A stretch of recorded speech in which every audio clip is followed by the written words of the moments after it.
Hi everyone, welcome back to Planet Omar. We are going to be reading chapters 19, 20 and 21 today. Let's get into it.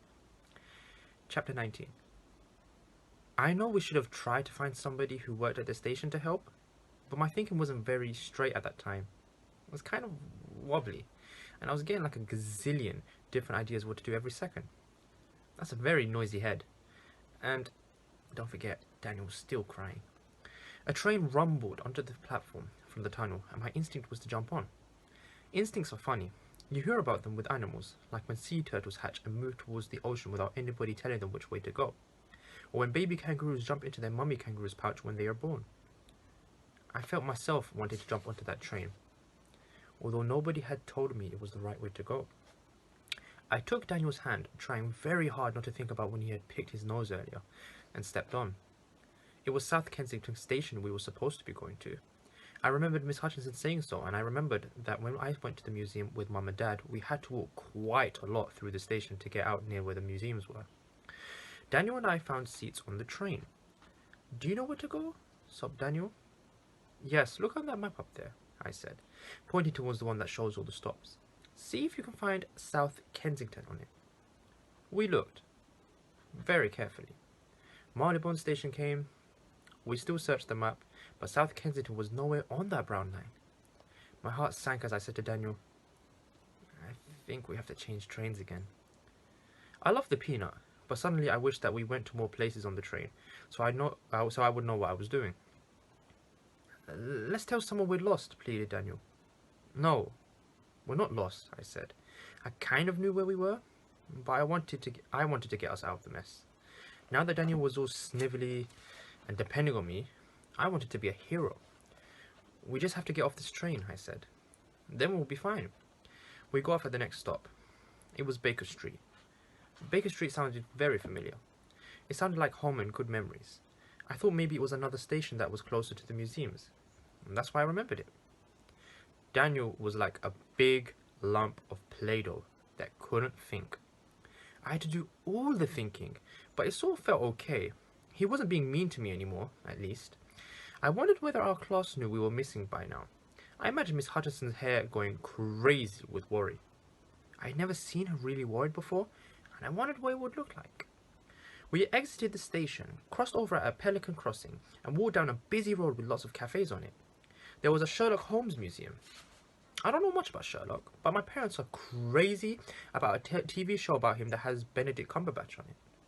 Another thing I know about Benedict Cumberbatch is that he can't say the word penguin. I only know this because one time when I walked into the kitchen, my mum was watching a video about him and laughing so much that tears were falling from her eyes. The road started winding to the left as we turned the corner. Something touched my shoulder from behind. I swung my head around, and what I saw made me like a hyena who was about to be eaten by a bigger, scarier creature for dinner. I wonder what that could be.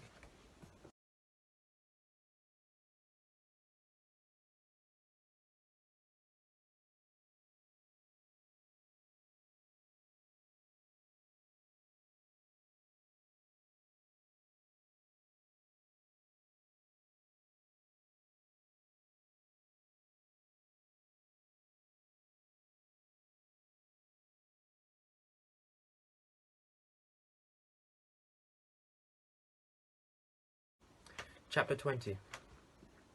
It was the scariest thing I'd ever seen. It was terrifying and hairy, and it stank. It stank so bad, it was kind of like a man because it had a head and a body and arms and legs. But it wasn't a man, and it was dirty. So dirty. My brain told me it was a zombie. Daniel screamed too. We both ran down a long road. I looked over my shoulder.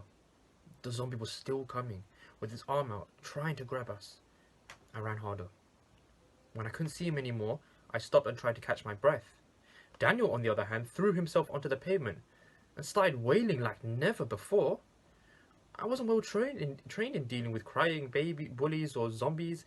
I took a deep breath and imagined H2O flying down to help us, swooping around to keep an eye out in case the zombie turned up again. And then I sat down next to Daniel on the pavement, even though there were loads of gross dried up chewing gum in it. I told him it was going to be okay. When I said that, I felt like a liar because I was scared too, and I didn't really know if it was going to be okay. But that's what grown-ups always say when someone is crying, so I said it. Grown-ups. What would they do right now? Daniel, what would your parents do if they were lost? Daniel wiped some snot from his nose with the back of his hand. They would look for the way on their phones? Right. We don't have phones. What would yours do? If they were in trouble and were going to die, like us? I had to try very hard not to laugh at how dramatic Daniel was being.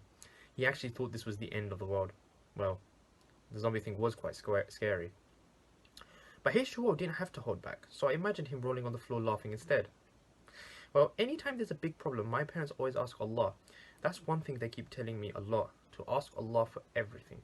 They say it every day. Daniel sat up. There was something suddenly different about his face. I think it was hope. And did you? He asked. Actually no, I forgot, I said sheepishly. Ask him, shouted Daniel. And for a moment I thought he was going to become the bully Daniel again. But he just sat there, wailing with big, hopeful eyes. I closed my eyes and whispered a few words in English. I didn't know the exact Arabic prayer for being lost with a bully and being chased by a zombie. But my dad said that Allah knows all the languages in the universe, so we can talk to him however we need to. Allah, I'm sorry. I forgot to ask you before. But we're kind of lost, and we need your help. We lost all our teachers, and we don't know where they are. We don't even know where we are, actually. And also, there might be a zombie trying to catch us. I'm trying to look after Daniel, but he keeps crying a lot.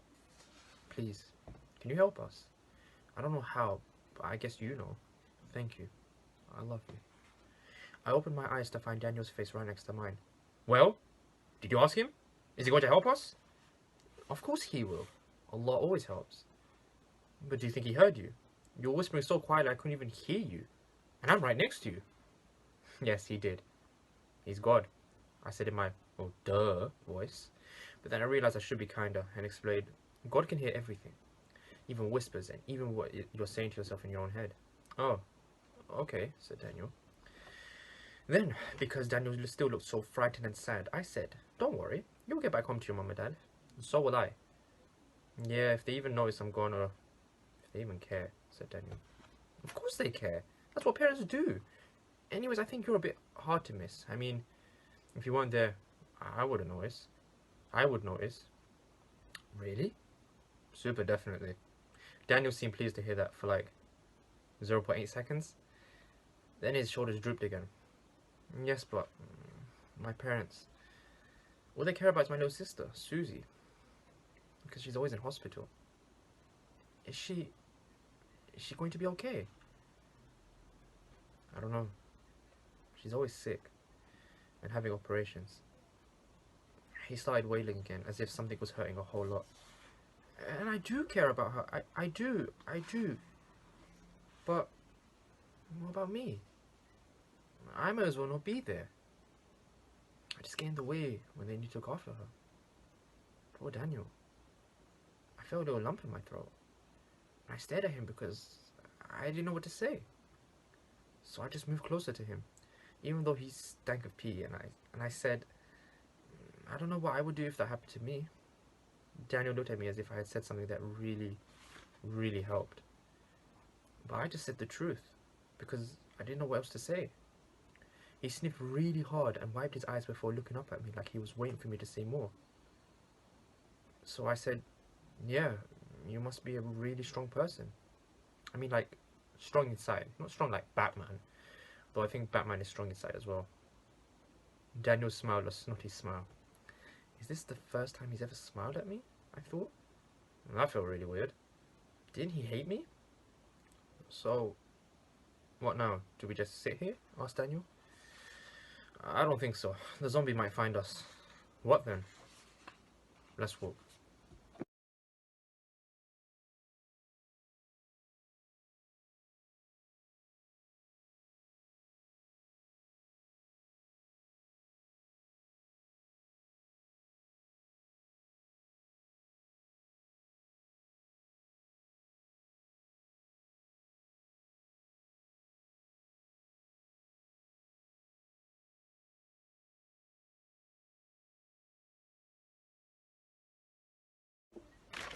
Chapter 21. So we got up and carried on walking the same way we'd been going before. Daniel was calmer now. I was kind of proud of him, and of myself, even though he did smell because of the pee in his pants. After we'd walked for a few minutes, I knew why this place was so familiar. Yes! I took Daniel's hand and started running. And there it was, the huge dome of London Central Mosque. I loved this mosque. This was where I had had my first halal sweets. This was where a man had given me £10 just for being cute. This was where I had stood many times with Mum, and sometimes with Dad, and with hundreds of other people, all praying at the same time. This place was safe. We ran and ran till we reached the big space outside the mosque where I tried to ride my scooter once. I looked over my shoulder and the zombie was hot on our heels again. How did he do that? We pumped up the screaming even more and ran right into the mosque.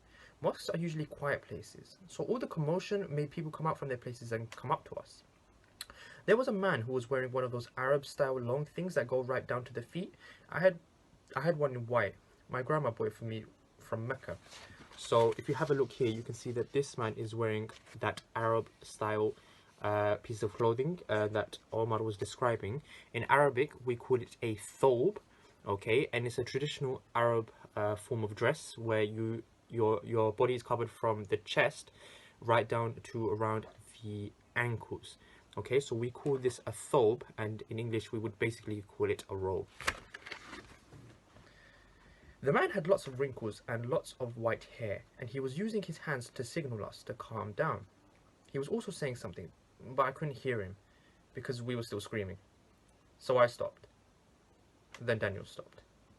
Then I told him everything. It was weird. I felt like I could hear my own voice from far away, and it sounded really hysterical.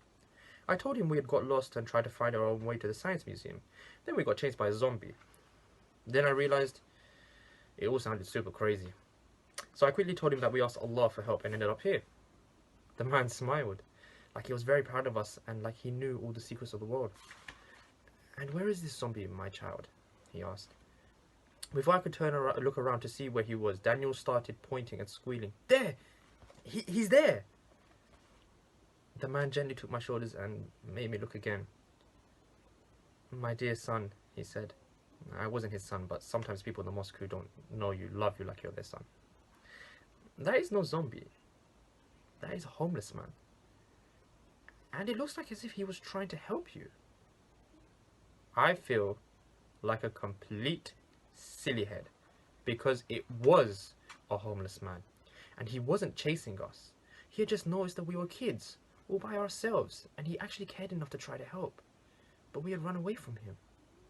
I felt pretty bad. I waved at the homeless man sheepishly, and he waved back and gave me a yellow-toothed grin. Somebody had sat him down with a cup of tea. Then the man in the thobe, whose name was Muhammad, sat us down and called our sub-school.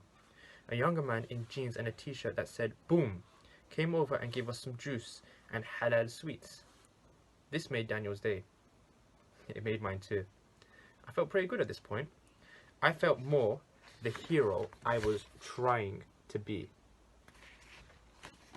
The school had been frantic and had already called the police. Apparently, everyone had been going nuts with worry, especially poor Charlie, and both Daniel's parents and mine had been told. A policeman and a policewoman showed up about 10 minutes later to talk to us. We also got to talk to Eddie, the homeless, not-so-zombie man. He was very smiley, even though he doesn't own many clothes or have a house to live in. I would have been able to catch up with you if it wasn't for my bad knee, he laughed. As soon as he spoke, I liked him, because he had an accent from up north that sounded just like Reza's. We just told him we were sorry for running away from him, and offered him some of our sweets. He liked the red ones the best, just like everyone else I know. Next, our parents turned up. First mine, and then Daniel's. My mum held on to me and cried, and my dad held on to her. Everyone decided that it was best that we didn't go to the Wonder Lab, as we had had enough adventures for one day. Daniel and I didn't mind. I wondered if he had just wanted to stay near his mum, like I did. Then Dad said, "Come on, Trouble, let's get you home." And he kidnapped me on his shoulder just to make me laugh.